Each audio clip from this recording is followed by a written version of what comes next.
Jika hanya sebatas seorang pemimpin orkestra, mungkin nama Addie MS tak akan seharum sekarang ini. Idealisme Addie MS terhadap musik orkestra lah yang membawa namanya masyhur di negeri ini.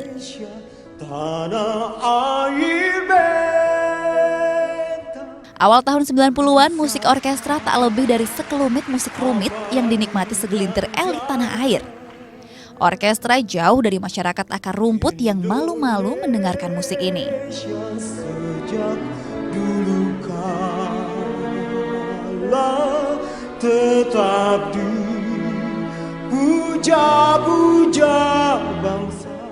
Orkestra itu dianggap sebagai tahapan berikutnya dari sukses seseorang kalau dia sudah mulai menekuni musik, apakah itu musik pop atau musik jenis apapun juga. Begitu dia pengen mencapai tahapan tertentu, maka dia akan memilih orkestra.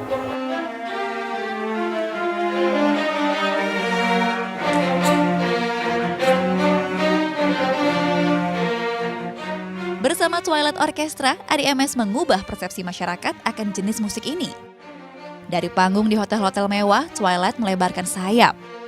Kelompok orkestra berjumlah 40 orang ini tampil di sekolah-sekolah mengenalkan musik kaum bangsawan tersebut. Waktu tahun 1991 gitu, audiensnya masih terbatas di sana, jadi kalangan menengah ke atas gitu. Terus kemudian sebenarnya itu yang memperkenalkan orkestra itu menjadi dinikmati oleh kalangan sampai kalangan bawah itu sebenarnya Mas Addie sendiri. Hasilnya mulai terlihat sekitar 10 tahun kemudian. Hampir semua sekolah-sekolah, apalagi sekolah internasional, itu mereka menyelenggarakan pendidikan orkestra dan mereka masuk ke dalam IB, intrakurikuler. Album The Sounds of Indonesia milik Twilight Orchestra menjadi bukti lain kalau penikmat musik orkestra di dalam negeri terus menggeliat. Album berisi kumpulan 24 lagu daerah Indonesia ini dibawakan secara orkestra. Album ini ikut membawa nama harum orkestra Indonesia di mancanegara.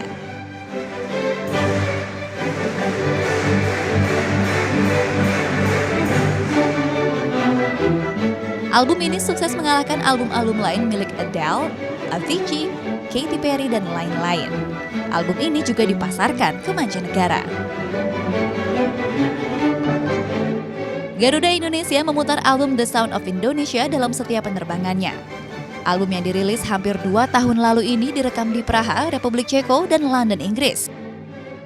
Terus terang ya kita bangga sekali bahwa sosok Addie MS bersama dengan Garuda Indonesia, kita bisa mempromosikan the best, The Sound of Indonesia, dan ini mendapatkan the top hit atau sales daripada iTunes itu sendiri.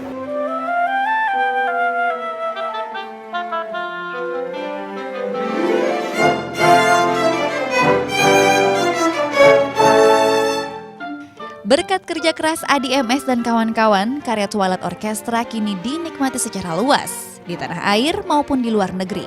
Mereka yang tergolong elit ataupun masyarakat menengah. Bravo Twilight Orchestra!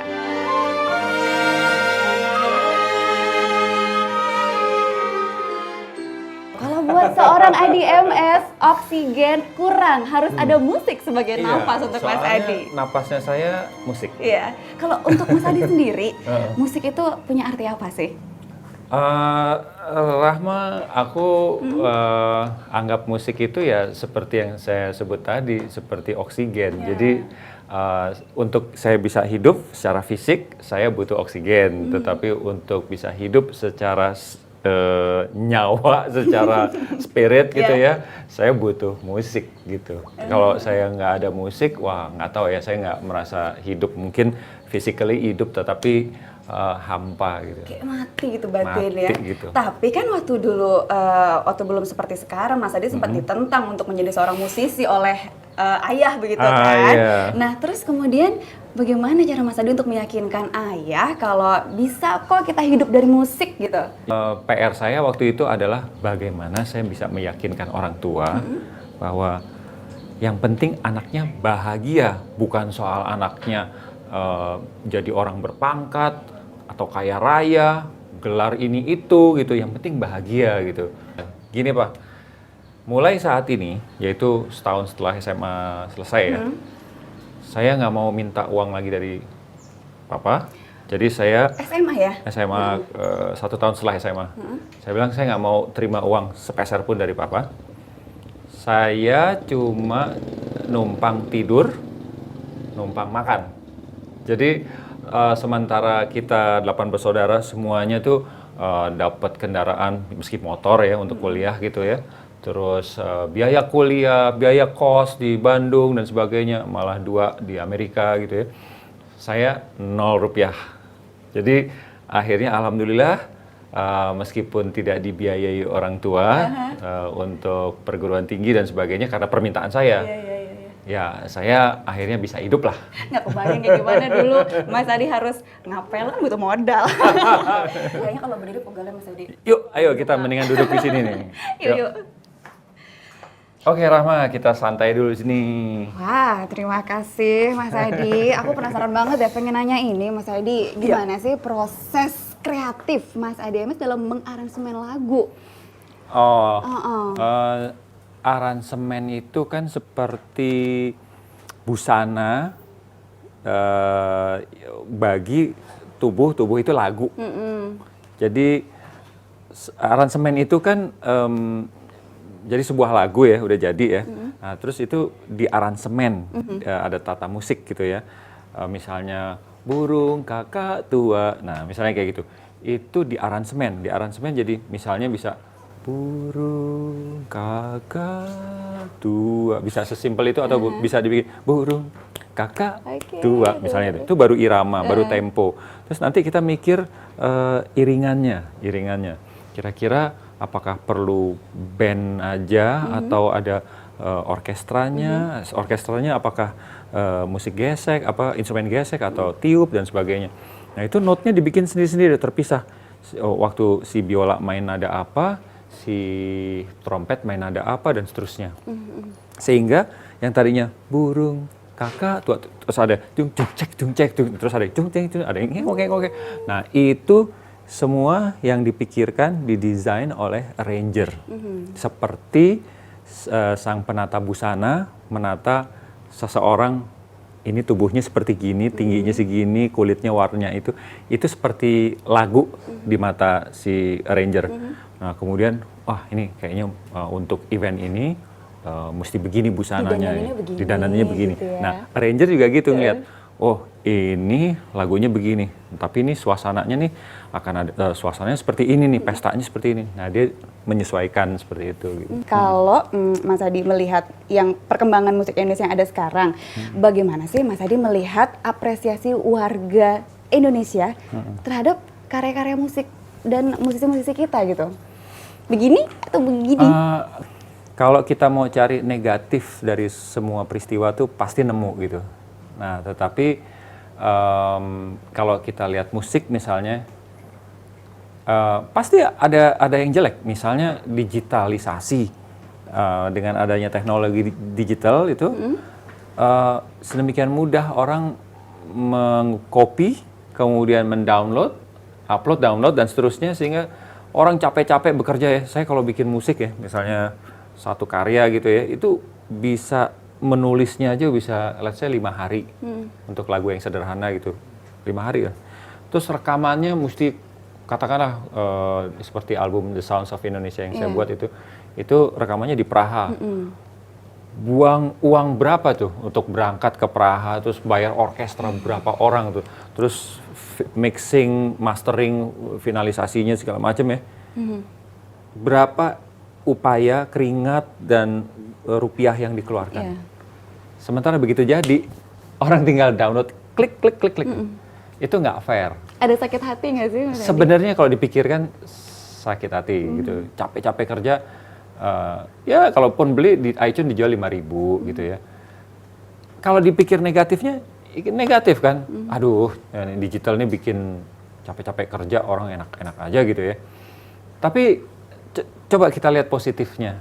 Dengan digitalisasi ini ya, orang seperti album Sounds of Indonesia yang saya buat ya, saya lihat profilnya gitu ya, statistiknya gitu. Ternyata pembeli yang terbanyak Indonesia, kedua Amerika. Ya. Nah, ketiga negara-negara Eropa, keempat Eropa, rata-rata baru Jepang juga, Jepang termasuk tinggi gitu.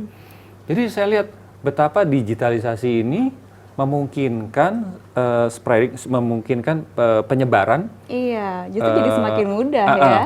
Betul. Penetrasi si musik itu ruang dan waktu nggak terbatas gitu. Cuma hal yang kita parah sekali ya dari zaman dulu sampai sekarang adalah pemberantasan pembajakan.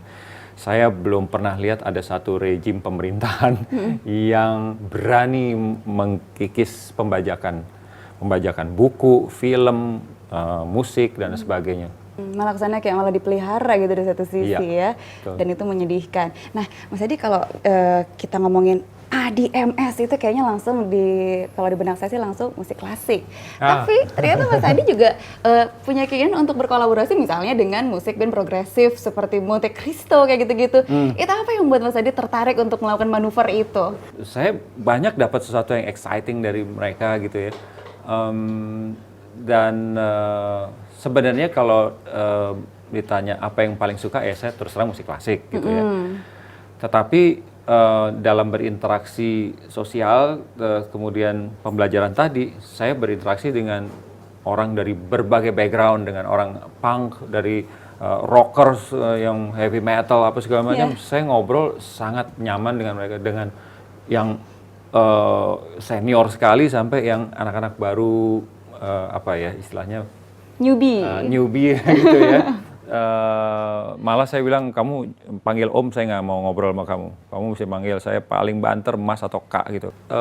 Dalam apa ya, meningkatkan apresiasi musik klasik atau simfonik di Indonesia, saya tidak menerapkan harus dengan musiknya Mozart atau Beethoven gitu. Tapi lebih ke dengar mereka sukanya apa, apakah ada unsur orkestra atau simfonik di musik yang mereka suka. Kalau ada, itu yang saya mainkan. Waktu dulu tiba-tiba terpikir, Star Wars appealing gitu di kalangan anak muda. Nah, udah kita bikin satu konser Star Wars di Balai Sarbini. Harus pakai kostum. Itu rame datang anak muda yang nggak pernah nonton orkes. Begitu lihat, ternyata Star Wars bisa ya ternyata. Musiknya begini dimainkannya, dia baru tahu. Dan setelah itu banyak yang keterusan jadi suka musik klasik. Nah, video games, saya terganggu. Anak saya Kevin waktu kecil tuh main video games terus sama adiknya. Lama-lama saya dengar, wah musiknya bagus tuh, orkestra gitu. Saya minta mereka ngajarin saya, itu apa sih? Oh gitu. Saya kumpulkan musiknya, saya bikinkan konsernya 2006 di tenis indoor.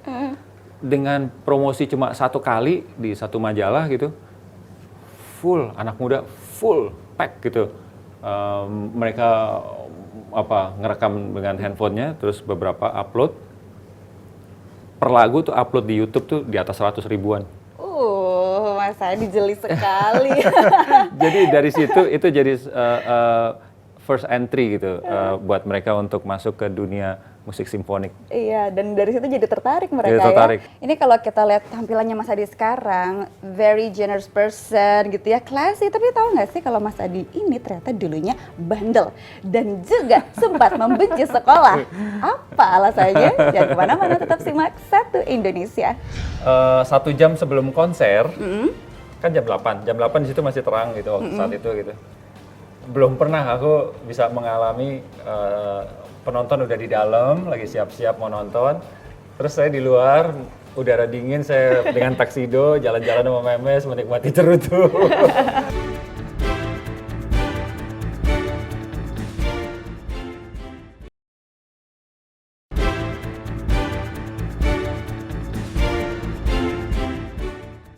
Aku sendiri di sini menunggu, aku sendiri di sini menanti. Aku tak terbiasa untuk berharap, berlari untuk. Karya-karya Kevin Aprilio mengisi kebutuhan akan musik yang menghibur di negeri ini beberapa tahun belakangan. Bersama bandnya Viera, Kevin menaklukkan pencinta musik Indonesia. Namanya melambung.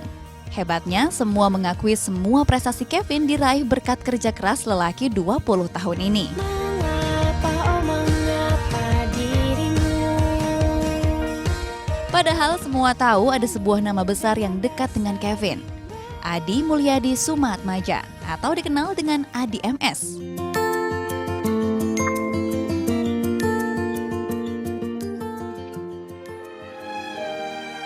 Siapa yang tak kenal maestro musik Indonesia satu ini?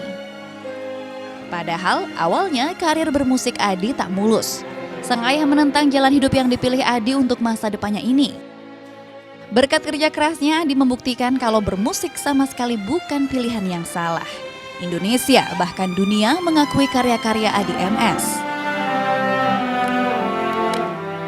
Komposer dan konduktor terkenal ini lalu menikahi seorang penyanyi Memes. Percaya memberikan hatiku hanya kepada dirimu selamanya, sampai kapan juga mencari segala rasamu. Bersama Memes, Adi membangun keluarga musisi. Bakat bermusik Adi dan Memes diturunkan kepada kedua putra mereka, Kevin Aprilio dan Tristan Juliano. Apel tak jatuh jauh dari pohonnya. Seperti itulah kedua anak Adi MS menyukai kegiatan bermusik. Tak perlu ada paksaan karena musik telah mengalir dalam darah mereka.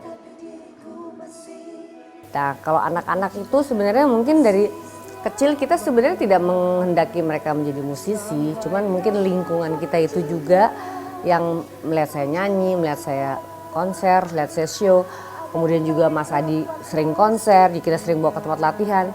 Jadi iklimnya di rumah juga kan kita bermusik gitu. Jadi iklimnya ya mungkin terbentuk juga. Di samping itu memang ya itulah ada tetesan darah tuh nggak mungkin nggak ada ya. Apalagi sangat kuat dari Mas Adinya gitu.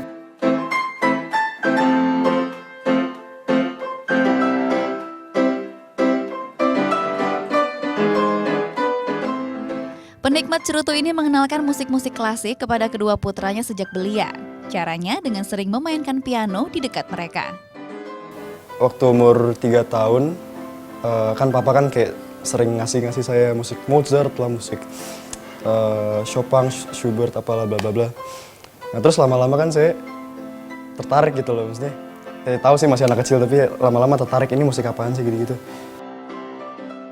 Sejak saat itu, musik menjadi bagian tak terpisahkan dalam keluarga Adi. Bahkan si sulung Kevin telah mantap seperti sang ayah memilih musik sebagai masa depannya. Hal ini dibuktikan dengan berdirinya perusahaan rekaman bernama Aprilio Kingdom akhir tahun 2012.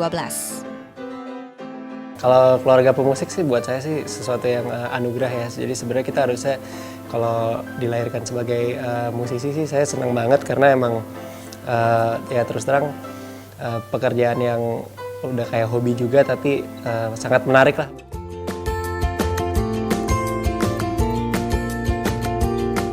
Memiliki anggota keluarga dengan minat yang sama tentu sangat menyenangkan. Salah satunya bisa berbagi dan bertukar pendapat tentang minat tersebut. Seperti yang sering dilakukan Adi dan keluarga kecilnya di meja makan ini. Makan sambil berdiskusi tentang hal yang menjadi minat bersama. Apalagi kalau bukan musik. Wow, melihat foto ini dan juga foto keluarga Mas Adi, itu ada nuansa hangat dan bersahabat. Kalau ingat tentang sahabat, ini sahabat Mas Adi salah satunya Vina Panduwinata pernah bilang, dia begitu bangga sekali punya sahabat Adi MS dan juga Memes. Ini kalau menurut saya dua sejoli ini patut dicontoh ya. Waduh. Iya dong Mas Adi, cuman maksudnya aku pengen nanya nih, gimana sih awal kisahnya Mas Adi tuh bertemu dengan Mbak Memes? Memes itu minta saya untuk melatih bandnya dia. Waktu Memes kelas 2 SMA. Kebetulan saya tuh alumni sekolah yang sama. Jadi saya udah 6 tahun lebih. Saat itu Mas Adi adalah?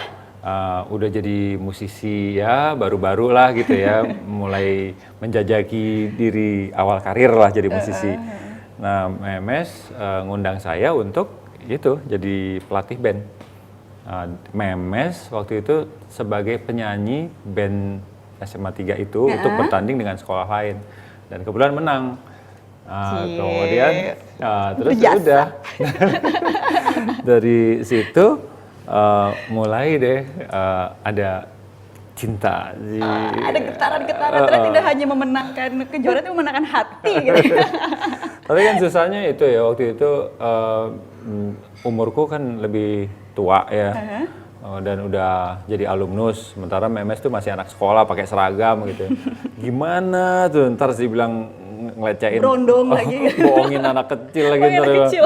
Iya, udah aku datang ke rumahnya aja, waduh, gimana gitu rasanya, apa namanya, beda lah gitu ya. Tapi kebetulan Memes tuh orangnya meskipun di kelas 2 SMA, dia waktu itu udah memperlihatkan kedewasaan yang lebih dari yang teman-temannya lah gitu ya, di usianya gitu ya. Jadi nyambung, kalau saya ngobrol sama dia nyambung kayak seumur aja gitu. Mas Adi ingat tadi sebenarnya saya pengen cari ke fotonya Mas Adi waktu kecil tuh mana, pengen lihat muka bandelnya. Soalnya katanya Mas Adi itu katanya bandel banget waktu kecil. Tapi saya sih nggak percaya kalau tampilan yang sekarang. Masa iya sih? Emang bener ya? Ya bandel, tapi bandel sportif ya. Saya misalnya waktu SMP gitu, dengan teman sekolah lagi naik bis pulang sekolah, ejek-ejekan, terus salah satunya nawarin, udah selesaikan aja. Oke, kita cari kebun pisang, kita masuk ke kebun Harus pisang. kebun pisang?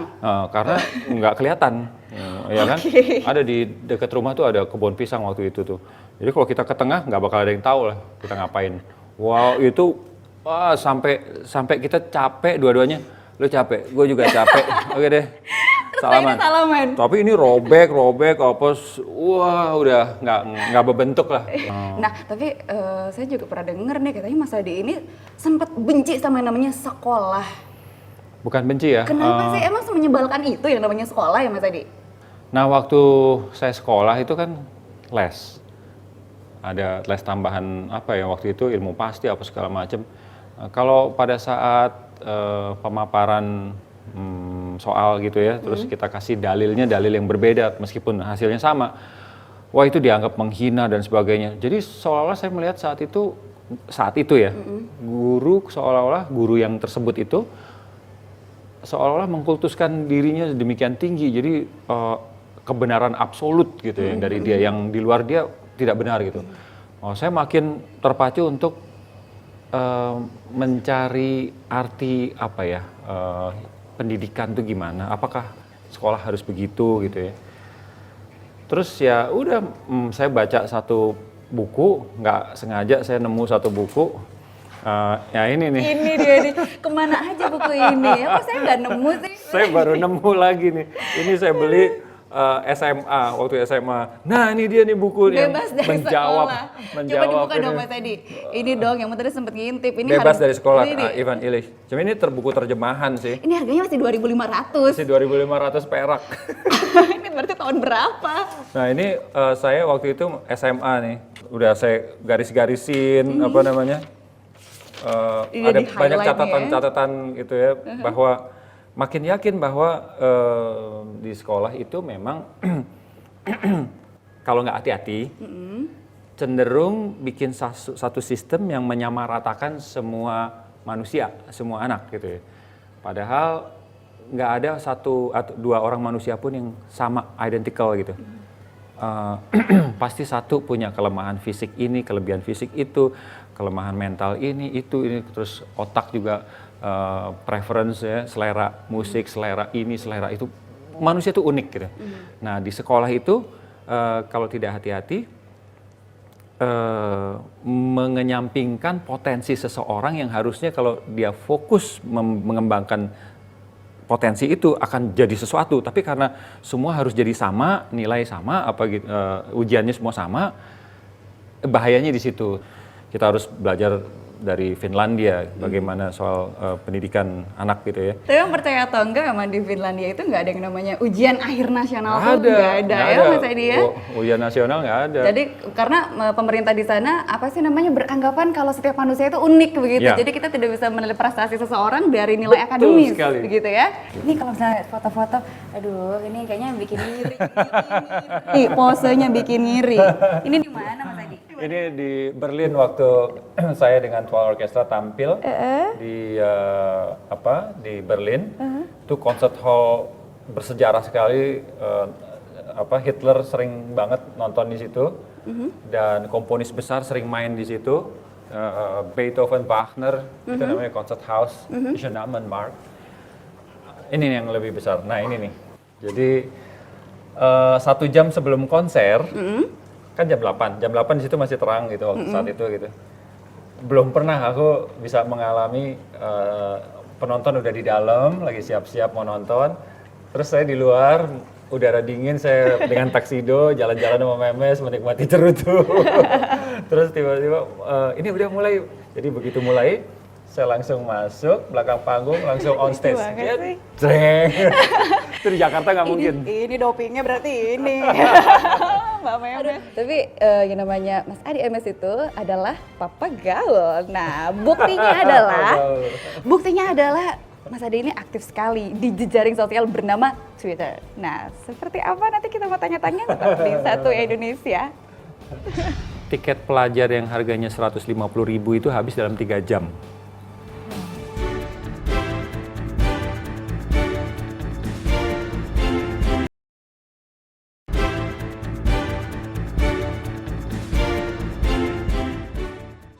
Seribu ragu yang kian menyerang,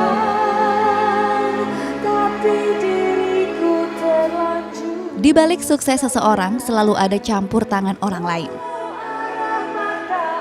Bisa istri, teman, sahabat, atau bahkan orang yang sama sekali tidak kita kenal sebelumnya. Dan ku berjalan.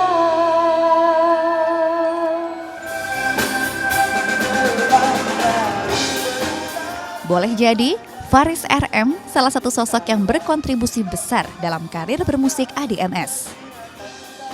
Sejak remaja, Adi MS dan Faris RM telah berkawan dekat. Pertemanan mereka bermula saat menjadi siswa SMA Negeri 3 Jakarta. Faris merupakan kakak kelas Adi saat itu. Mereka kerap melakukan kegiatan bermusik bersama, misalnya mengikuti ajang lomba cipta lagu remaja. Adi MS, Faris RM, dan seorang rekan mereka, Raidi Nur, menjadi pemenang ajang bergengsi tersebut pada tahun 1977. Musik klasik menjadi salah satu kesamaan Adi dan Faris. Keduanya merupakan pencintai jenis musik satu ini. Faris menyadari bakat besar Adi dalam aliran musik klasik. Pelantun lagu Barcelona ini pun tak segan memberi dorongan kepada Adi untuk menekuni musik klasik. Saya bilang sama Adi gitu, saya lihat kelebihan Adi ketika dia main musik tuh, dia selalu menata musiknya dengan rapi gitu. Lu mainnya gini, lu main bass ini. Saya pikir dia ini seorang arranger gitu, seorang arranger. Terus saya bilang sama dia, lo mestinya konsentrasi di orkestrasi aja gitu. Karena basis klasik itu kuat sekali buat ke arah itu. Dan saya pikir buat Adi itu bagus sekali karena memang sense of arranging ada di dia. Selain Faris RM, pemimpin Twilight Orchestra ini juga berkawan dekat dengan rocker Ikang Fauzi. Suami Marissa Haque ini angkat jempol dengan idealisme Adi dalam bermusik. Bagi Ikang, sifat Adi yang teliti dan perfeksionis menjadi modal utamanya dalam mendalami aliran musik klasik. Iya, jadi kadang-kadang capek juga gitu. Kalau main musik sama Adi, dia sangat idealis gitu. Kalau saya kan bermusik, ya ada kesalahan sendiri, itu bagian daripada roh musik itu sendiri gitu ya. Karena fals sedikit itu bisa enak gitu loh. Tapi kalau buat Adi, dia tuh benar-benar gitu. Jadi menikmati musik tuh ya sangat perfect gitu. Makanya mungkin cocoknya di klasik dia, bukan di musik pop gitu. Selain kehebatannya bermusik, Adi juga teman yang mengagumkan di mata para sahabatnya. Dan selain itu juga dia punya passion ya, di balik dia orangnya tenang, pendiam, tapi sangat pemberani.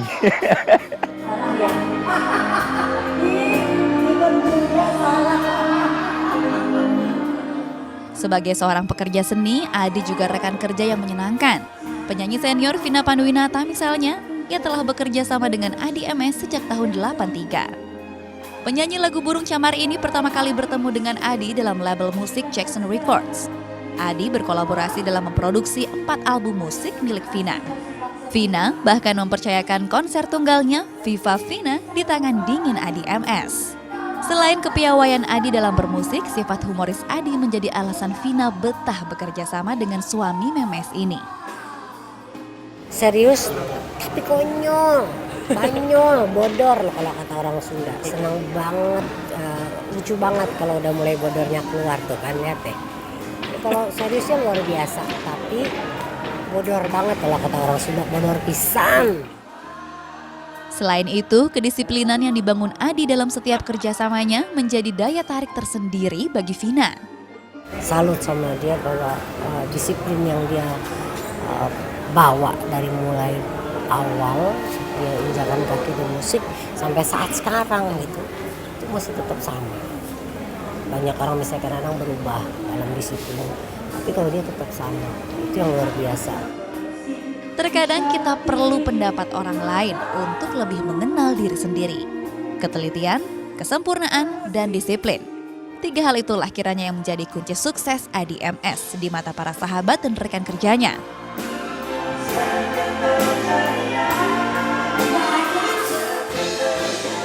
Kembali di Satu Indonesia, masih bersama Mas Adi MS. Nah, Mas Adi MS ini adalah salah satu orang yang sangat aktif menggunakan Twitter.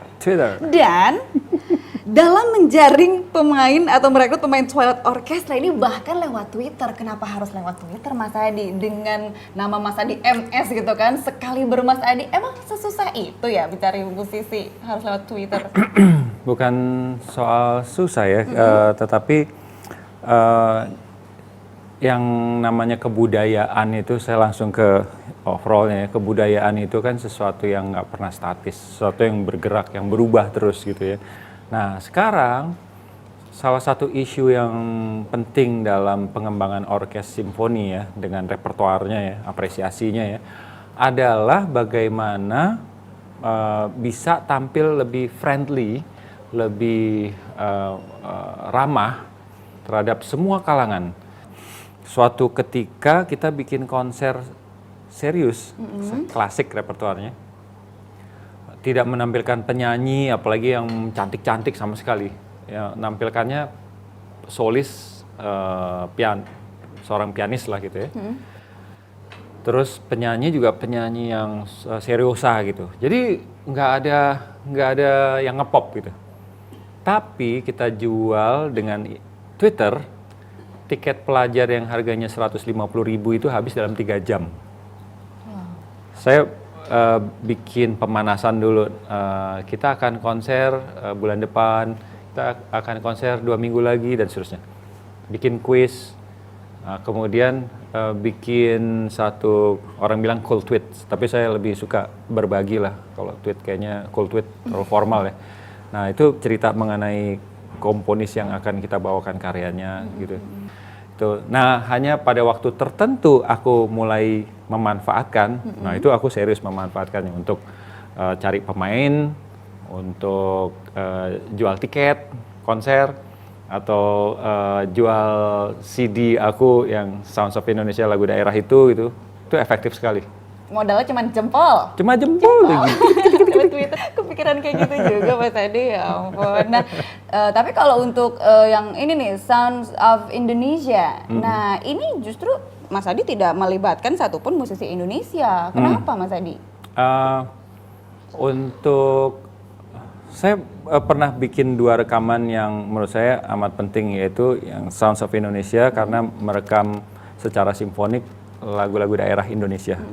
Terus tahun 97 saya merekam lagu-lagu perjuangan Indonesia dan Indonesia Raya, lagu kebangsaan. Keduanya itu saya sengaja, yang pertama itu dulu ke Melbourne, yang Indonesia Raya yang sekarang banyak dipakai, itu rekaman yang saya buat tuh di Melbourne, dan daerah di Praha. Kenapa?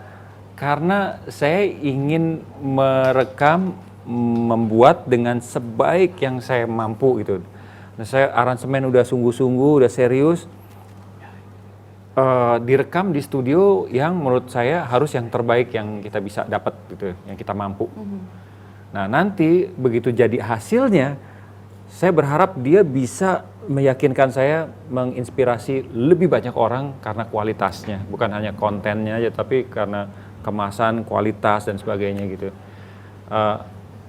Nantinya pasti ada orang yang bilang, kenapa nggak Indonesia seperti waktu 97 itu? Ya, saya simply bilang, kalau misalnya ada yang mau bikin di Indonesia, silahkan. Tapi nggak boleh kurang dari ini kualitasnya. Minimum sama. Kita nggak bisa menyalahkan Indonesia kenapa kualitasnya belum bisa menyamai itu, baik dari fasilitas perekaman, studio, equipment maupun mungkin musisinya gitu. Tapi soalnya memang di sana lebih kondusif. Kegiatan orkestra itu, konser itu sering karena banyak dukungan dari pemerintah. Policy di sana memungkinkan pengusaha untuk kasih dukungan dana sponsorship atau subsidi dan sponsor gitu ya, yang berhadiah atau diapresiasi dalam bentuk tax deductible, keringanan pajak, atau keringanan dapat konsesi bisnis. Mesti misalnya almarhum Lim Swee Leong, konglomerat kita, nggak pernah dukung orkes ini, tapi malah dukung orkes Singapura. Namanya ada di tembok tuh, Concert Hall Victoria Center, Victoria Concert Hall. Lim Swee Leong. Apa beliau suka musik klasik? Enggak. Tapi karena hebatnya pemerintah Singapura itu. Nah, kita kan nggak ada itu. Kalau kita ada itu, kita sering konser, terbinalah kemajuan musisinya, perekamnya dan sebagainya. Menarik sekali. Baik, saya dan juga Anda patut berbangga dengan yang namanya ADMS. Indonesia punya ADMS. Kenapa alasannya? Nah, sesaat lagi di Satu Indonesia. Nggak lama kemudian tiba-tiba naik nomor 1. Wah, itu waktu nomor 1, kebanggaanku adalah ada kata Indonesia di atas.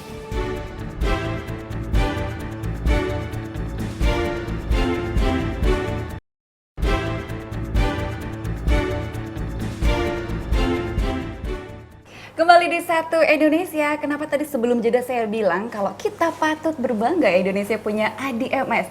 Karena Sounds of Indonesia karya ADMS ini berhasil pernah meraih atau bertengger di puncak iTunes Worldwide. Itu September 2013 lalu ya Mas Adi ya? Ya, sebenarnya regional, bukan worldwide. iTunes regional. Tapi ya tetap aneh sih. Iya kan, apalagi dengan genre musiknya yang tidak pop gitu kan. Biasanya yang bertengger di situ pop, rock. Iya kan, biasanya Katy Perry, Lady Gaga, biasanya begitu. Itu ceritain dong Mas tadi awal pertamanya dibikin Sounds of Indonesia. Jadi awalnya atas permintaan satu maskapai penerbangan untuk jadi musik di executive lounge mereka gitu ya. Tapi makin lama makin kita tahu bahwa orang yang menginginkan rekaman itu banyak. Gimana caranya supaya tidak perlu naik pesawat Garuda? Terus akhirnya saya kenalkan dengan satu record label di Stara. Terus mereka ketemu, diputuskan untuk sepakat untuk diedarkan untuk umum, jadi bentuk CD gitu. Sebenarnya kayak buat saya sih CD idealis, siapa yang mau beli gitu. Kita sama sekali nggak ada niat komersial gitu. Cuma pengen mengangkat lagu-lagu daerah, itu kan aset nasional kita gitu ya. Tapi waktu record label yaitu di Stara itu lihat, waduh ini kalau begini aja nggak bisa dijual nih, mesti ada kemasan nih, dia bilang. Kemasannya gimana? Ya Mas Adi, wajahnya mesti ada, gitu. Saya terbelalak karena dalam karir saya puluhan tahun di musik tuh, saya terbiasa untuk jadi orang belakang layar. Tiba-tiba sekarang muka saya suruh jadi frontman, jadi ya di cover gitu. Wah nggak banget, aku bilang bukan saya banget gitu. Ini nggak bisa dijual kalau gitu. Masa logo maskapai penerbangan, dia bilang. Ya udahlah, akhirnya saya kasih kompilasi iPhoto saya kasih ini, terserah pilih, terserah gitu. Akhirnya muka saya lagi begini. Nah waktu di iTunes itu sebenarnya saya amat terkejut. Saya teman Twitter yang kasih tahu, bro, om, apa segala macam, hebat ada di Twitter, di iTunes. Saya cek, wah dari 100 saya peringkat 9. Wow, saya udah kaget ya. Nggak lama kemudian tiba-tiba naik nomor 1. Wah, itu waktu nomor 1 kebanggaanku adalah ada kata Indonesia di atas. Sounds of Indonesia. Itu kan biasanya album dari Inggris, dari mana, dan nggak ada kata negara dan segala macam. Ini Sounds of Indonesia, bukan penyanyi pop, bukan band rock dan sebagainya. Tiba-tiba Muke yang biasa-biasa ini gini gitu. Yang tadinya nggak mau narsis. Nggak mau narsis. Akhirnya emang kalau Tuhan punya mau ya, akhirnya nggak mau narsis pun dinarsisin. Dikatain narsis malahan ya. Nah itu tadi kan Mas Adi udah bilang yang beli itu selain Indonesia justru banyak Amerika, terus negara-negara Eropa gitu. Nah sebenarnya setelah apa yang diraih sekarang oleh Mas Adi itu, kunci kesuksesannya itu ada di mana sih? Kunci kesuksesan terutama untuk Sounds of Indonesia itu di mana kuncinya, Mas Adi? Saya kira sama dengan bidang-bidang lain ya.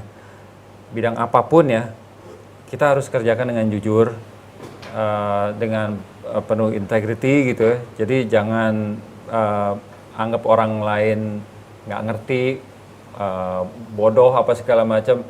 Kita nggak usah mikir kompetitor, kita nggak usah mikir orang nggak ngerti. Ya. Kita anggap semua orang pinter, ngerti, dan kita harus serving the best as we can untuk orang-orang pinter yang super ngerti di sekeliling kita. Untuk itu kita harus berikannya hanya yang terbaik dari yang kita mampu. Ini aku pengen flashback sedikit nih. Kan Mas Adi membuat 3 orkestrasi ya untuk sejumlah musisi internasional. Di antaranya adalah Susan Chani. Nah itu gimana ceritanya Mas Adi bisa membuat album dengan Susan Chani? Waktu 92, David Foster ke Indonesia, tampil di RCTI bersama 12 Orchestra. Nah, saya terkesan pada kebaikan David Foster, kok rendah hati gitu ya. Mengundang saya ke Los Angeles, ke kantor dia. Saya iseng main ke Los Angeles tanpa harapan, siapa tahu ntar di sana dicuekin gitu ya. Jadi nggak ngarep gitu ya. Tiba-tiba sampai sana, diterima di kantornya. Saya dipertemukan dengan Jeremy Lubeck gitu, arranger David Foster yang terkenal gitu. Saya masuk ke 20th Century Fox Studio, lagi rekaman orkestra untuk film scoring. Dia rekomendasi kemana-mana gitu, orang penting, termasuk Susan Chani, termasuk Natalie Cole. Nah, maka tahun depannya, 2 tahun lalu, 2 tahun kemudian, akhirnya saya main sama Natalie Cole di waktu itu, tahun 94 kalau nggak salah. Itu rekomendasi David Foster. Nah, David Foster juga yang merekomendasi ke Susan Chani. Susan Chani mau bikin album, langsung kasih aku kerjaan, bikin orkestrasi. Waktu itu belum ada email, belum ada ini, jadi saya tulis tangan, belum ada program komputer gitu, saya tulis tangan. Jadi dia kirim lagunya ke Jakarta, terus saya dengar, saya garap pakai partitur, pakai tangan gitu, pensil, saya fax. Pakai fax. Pakai fax, belum ada email dulu. Tahun 90-an awal lah gitu. Akhirnya dia meriksa, dia ini diginiin, digituin. Oke, kirim lagi. Terus kirim lagi ke Rusia, dari Amerika, rekamannya di Rusia. Pokoknya seru tuh. Akhirnya dapat nominasi sih, nggak menang, tapi nominasi di Grammy yang keberapa. Jadi New Age, kategori New Age. Ya itu cukup bikin bersyukur lah gitu. Wow, istimewa ya. Wah, berarti sempat kolaborasi sama David Foster juga kan? Berarti kan sebelumnya David itu Foster tahun 92. Ada curi-curi ilmu nggak antara Mas Adi yang curi ilmu David Foster atau jangan-jangan sebaliknya? Saya nyuri ilmu David Foster, nggak mungkin kebalik. Bisa jadi, nggak mungkin.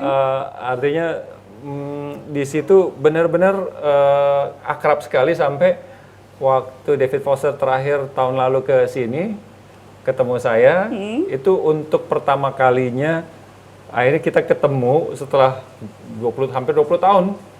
Jadi saya bawa iPad saya yang isinya foto itu. Still remember this? Terus habis itu kita fotoan bareng, habis itu kayak saya bikin foto before and after. Kita berdua begini waktu dulu sama sekarang. Itu seru tuh, apa namanya? Dia melihat, wah, dia masih akrab, masih saya langsung kasih email dia, handphone dia gitu. Jadi saya ya tapi nggak sembarangan nelpon apa gitu. Nggak bro-bro gitu.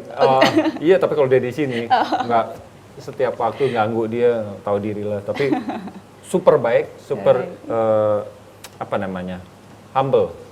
Betul sekali. Nah, tapi kalau misalnya ini habis nonton Mas Adi gitu ya, banyak kemudian yang ingin menjadi kayaknya seru nih jadi komposer, jadi konduktor gitu. Tapi memangnya Indonesia ini sudah siap ya dengan infrastrukturnya untuk menyelenggarakan pergelaran musik yang seidealis mungkin gitu? Ya, satu hal yang merupakan aib buat Indonesia menurut saya ya, kita nggak punya concert hall. Nah, iya. Ya, di semua negara maju, ibu kotanya punya concert hall, yaitu satu ruangan auditorium yang tanpa memerlukan sound system, loudspeaker dan sejenisnya, itu bisa mempaglarkan musik simfonik, jelas terdengar di semua sisi. Sekali lagi tanpa mikrofon, tanpa speaker. Kalau pakai mikrofon, pakai loudspeaker, kita punya banyak hall. Tapi yang bisa tanpa itu, ya saya kan musik klasik mengharamkan, boleh dibilang ya, tabu lah gitu, konser terus pakai mikrofon. Kita nggak punya gedungnya. Ada swasta di Kemayoran. Nah, pemerintah mestinya malu gitu. Singapura aja punya beberapa. Malaysia di bawah Petronas Hall, Petronas Tower, itu ada concert hall di bawahnya. Itu menyedihkan sekali gitu. Tetapi kita juga membanggakan menurut saya. Java Jazz itu menurut saya satu hal yang patut dibanggakan di Indonesia gitu. Pada saat orang takut teroris ke sini, Peter Gonta mendirikan Java Jazz, kemudian juga meyakinkan orang bahwa Indonesia aman, dan sekarang jadi festival yang diperhitungkan di dunia. Wow, menarik sekali ya berbincang-bincang dengan Mas Adi. Mas Adi, terima kasih banyak atas waktunya. Sama-sama. Saya jadi ingin mengutip sedikit perkataan dari Hans Christian Andersen, seorang penulis kenamaan. Oh, iya. Ketika kata-kata tidak lagi berguna, musiklah yang berbicara. Dan Wey. hal itu dibuktikan oleh seorang yang meraih atau memenuhi kehidupannya lewat jalur musik. Seperti Mas Adi MS. Sekian Satu Indonesia, Mudah-mudahan. sampai jumpa.